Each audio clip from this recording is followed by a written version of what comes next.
আপনি জানেন নাকি কি আমি কি জানবো? একমাত্র বাংলা সিনেমায় সম্ভব কি? হাতের প্রেসার মাপে বলে অভিনন্দন আপনি মা হতে চলেছেন। এই, কেউ কি বাসায় আছেন? আমাকে কি দিয়ে আসবেন আমার বাসায়? আমি আর পারছি না। এটা কোনো কথা? কে হাত মাপে বলে দিবে যে হচ্ছে আপনি মা হতে চলেছেন? আমি কি আপনার কাছে এসব শুনতে আসি, না আমি আপনাকে পড়াতে আসি? আপনি উল্টোপাল্টা কথা বলেন কিসের জন্য? স্যার ওই যে স্যার ওই যে কালো কালো বাতি আছে না, কালো কালার বাতি, ওটা না আমি কিনতাম। স্যার ওটা কোথায় আছে আপনি জানেন নাকি? কোথায় পাওয়া যায়? আচ্ছা লামিয়া, বলেন তো, কালো বাতি আপনার কেন লাগবে? আপনি কালো বাতি কেন কিনতে যাচ্ছেন? স্যার আমি ওই কালো বাতি কিনে দিনের বেলায় ঘরের মধ্যে লাগাই সেটা জ্বালায় রাখতাম, তাহলে একদম পুরা ঘর কালো হয়ে যেত। তাহলে আমি দিনের মধ্যেও কালোর একটা ভাইব নিয়ে ঘুমাইতে পারতাম। ফাজিল আপনি ছিলেন, বদ আপনি ছিলেন, ছিলেন, থাকবেন, আজীবন থাকবেন। আপনাকে দিয়ে আমার হবে না। আমি আপনি আমার আজকে আবার ব্যথা বাড়ায় দিলেন। আচ্ছা, আপনাকে যে আজকে স্কুল থেকে জাদুঘরে নিয়ে গেছিল, তো কেমন দেখলেন জাদুঘর? কি বলেন স্যার, সে তো এক বিরাট ইতিহাস। হ্যাঁ, আপনি যেখানে যাবেন সেখানে ইতিহাস হবে না, এটা কি অবিশ্বাসযোগ্য? আচ্ছা, কি হয়েছে সেটা বলেন। কি আর বলবো স্যার, জাদুঘরে যাইতে যাইতে হাঁটতে হাঁটতে আমার পা একদম পুরাই শেষ। এমন ব্যথা, পাশে একটা চেয়ার দেখলাম, সেখানে গিয়ে বসলাম। জাদুঘর থেকে একটা ছেলে এসে বলে, এ চেয়ার আপনি বসতে পারবেন না, এটা সিরাজউদ্দৌলার চেয়ার। তারপর? ও মা গো স্যার, আমি বললাম সিরাজউদ্দৌলা আসলে আমি উঠে যাব। ও মা, ছেলে দুইটা বড় বড় চোখ করে আমাকে একদম পুরো জাদুঘর থেকে বের করে দিল। ও আচ্ছা, আপনাকে বের হয়ে যেতে বলছে? স্যার শুধু কি বের করে দিছে, কি বলবো স্যার, শ শ মানুষের সামনে আমার প্রেস্টিজ, আমার ইজ্জত একদম বার করে দিছে। লামিয়া, আপনি তো, আপনাকে তো আমি মানুষ করতে পারিনি। শুনেন শুনেন, আপনারা জাদুঘরের হিস্ট্রি শুনে আমি খুব মজা পাইছি। যাক, শেষ পর্যন্ত আপনাকে কেউ একজন সাহায্য করতে পেরেছে। ভালো লাগলো আজকে পড়াতে এসে আপনাকে। ভালো থাকেন। আচ্ছা লামিয়া, সেন বংশের সম্পর্কে নিজের ভাষায় কিছু লিখেন তো আপনি। নিজের ভাষায় নাকি স্যার? হ্যাঁ, নিজের ভাষায় আপনি লিখে দেখান। স্যার সেন বংশ সম্পর্কে আমি তো কিছু লিখতে পারবো না, কিন্তু বলতে পারবো। ঠিক আছে লামিয়া, দয়া করে বলেই দেন। সেন বংশের তো সেই রমরমা বংশ সেই প্রাচীন কাল থেকে চলছে।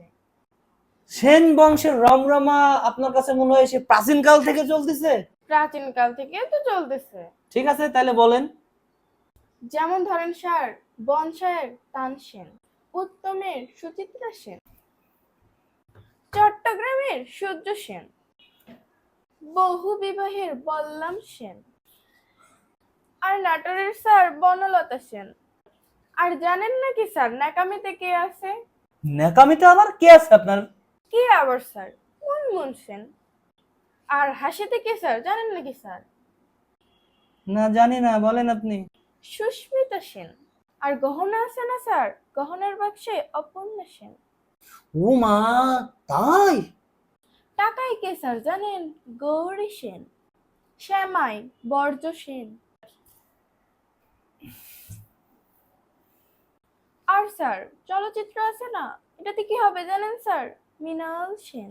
ওরে বাবারে, আপনি তো দেখছি পুরো মানে সেন গোষ্ঠীর হিস্ট্রি দিলে চলে আসছেন।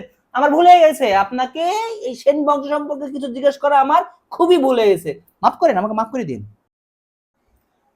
যেটা আপনাকে জিজ্ঞেস করি সরাসরি মনোযোগ সহকারে ভালোভাবে উত্তর দিবেন। মানুষ আর বন্য প্রাণীর মধ্যে পার্থক্য কি?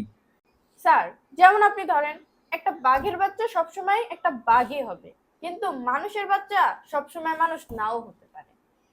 একজন ভালো মানুষের বাচ্চা যে একজন ভালো মানুষ হবে এটার আপনি গ্যারান্টি দিতে পারবেন, কিন্তু একটা বাঘের বাচ্চা বাঘই কিন্তু হবে। ইহাকেই মানুষের বাচ্চা এবং বন্যপ্রাণীর মধ্যে পার্থক্য বলে।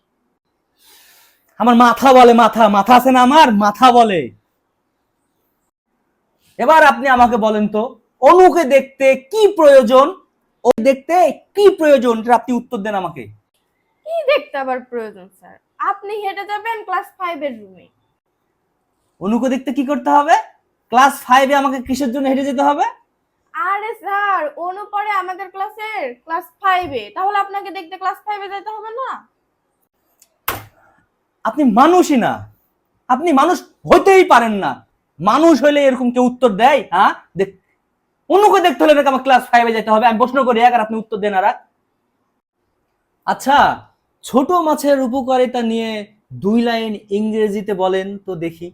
স্যার ইংরেজিতে নাকি? জি। হ্যাঁ স্যার, পাইছি। আচ্ছা, বলেন। ছোট মাছ is very healthy for our health. Sir ইহার যে ছোট ছোট কাটা আছে না স্যার, ইহা ভেরি ডেঞ্জারাস ফর মাই গলা। ডেঞ্জারাস, ছোট ছোট কাটা, ভেরি হার্মফুল ইওর গলা। আপনি কই থেকে পান এসব লামিয়া? বলেন তো, আপনি কই থেকে পান এসব? লামিয়া, এই ছোট্ট একটা জিনিস আপনি উত্তর দিতে পারেন না। আপনাকে নিয়ে আমি মহা বিপদে আছি। আমি আপনাকে কি করে পড়াশোনা করে আপনার একটা ভালো রেজাল্ট করাবো বলেন তো? এই আন্টি আছেন নাকি? আন্টি, তোর বয়স কত রে? 16। কি বললি? হ্যাঁ 16। 5 বছর আগেও বললি 16, এখনো বলছিস 16। আমি এক কথার মেয়ে, ঠিক আছে? ও তো ছল্লিবাজি কথা আমি বলি না। 5 বছর আগেও বলেছি 16, এখনো বলছি আমার বয়স 16, 10 বছর পরেও বলবো 16। পারবেন কি করে? পারেন তো নাই, আবার বলতে গেলে আপনার ভালো লাগে না। এই শুনেন, এত টেনা না পেঁচে সরাসরি উত্তর দেন, অভিমান কি? অভিমান কি? অভিমান যে বুঝেন না, অনেকটা ওই যে তামিল ভাষার মতো। আপনি যদি বুঝেন, মানে ওই ভাষাটা যদি বুঝেন তাহলে অর্থ পাবেন খুঁজে। আর যদি না বুঝেন, ইয়াম্মা মারপান্ডু ইয়াম্মিপ্পা। এগুলো কি লামিয়া? কি আবার স্যার, এগুলোই তো অভিমান। এটাই নাকি অভিমান? কি যে বলেন না আপনি, কোথায় থেকে যে কি বলেন?